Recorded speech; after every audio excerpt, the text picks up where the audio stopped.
Welcome everyone to this review of WWE Smackdown's episode from June 28th. The episode begins with the arrival of the Bloodline at Madison Square Garden, quickly followed by Cody Rhodes, Randy Orton, and Kevin Owens. A brawl between the two factions breaks out immediately. In the crowd, Kevin Owens performs a swanton bomb on Tanga Loa through a table before officials arrive to separate the wrestlers.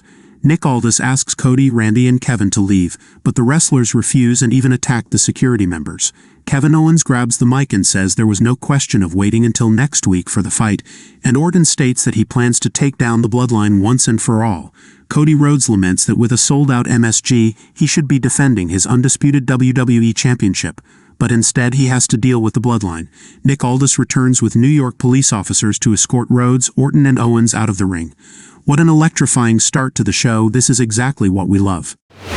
Tiffany Stratton defeated Candice, LeRae, and Jade Cargill to qualify for the Women's Money in the Bank ladder match.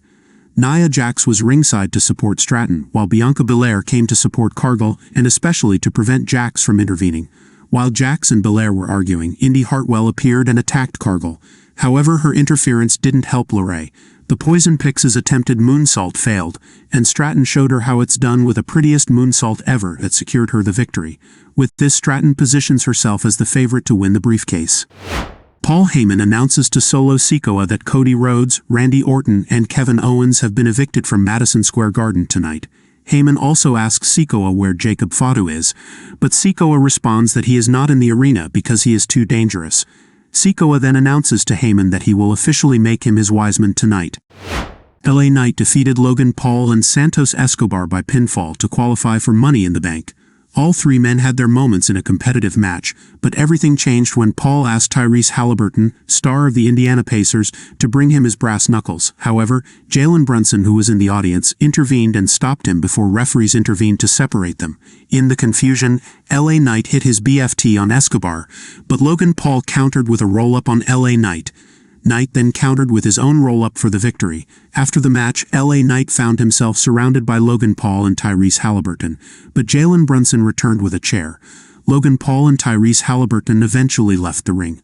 Logan Paul continues to make a strong impression, and we deserve to see him wrestle more often, especially as a champion. Naomi defeated Indi Hartwell and Blair Davenport to qualify for the Women's Money in the Bank ladder match. Davenport seemed to be in a strong position, but she was thrown into the steps by Hartwell. Then, Jade Cargill appeared to exact revenge by attacking Hartwell and tossing her back into the ring. This allowed Naomi to hit her finisher and secure the pinfall victory. The episode ends with the ceremony to officially make Paul Heyman the Wiseman of Solo Sikoa. Sikoa is present with Tama Tonga and Tanga Loa in the ring.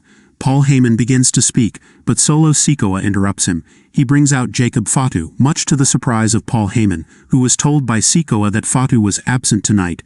Sikoa then uses Roman Reigns' catchphrase, "Acknowledge me," further shocking Paul Heyman. He starts with Tama Tonga and Tanga Loa, who acknowledge him without hesitation.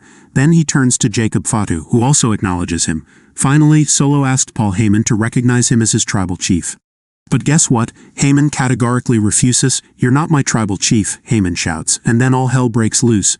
Solo, furious, hits him with a Samoan spike. As if that wasn't enough, Jacob Fatu climbs to the top rope and delivers a diving headbutt to Heyman. The Bloodline doesn't stop there. They drag Heyman out of the ring and follow up with a triple powerbomb through the commentator's table. A true display of power. The episode ends with a powerful image. Solo Sikoa with the Ola Fala around his neck, surrounded by his clan. Yes, they dared to attack Paul Heyman. A defining moment laying the foundation for this new Bloodline.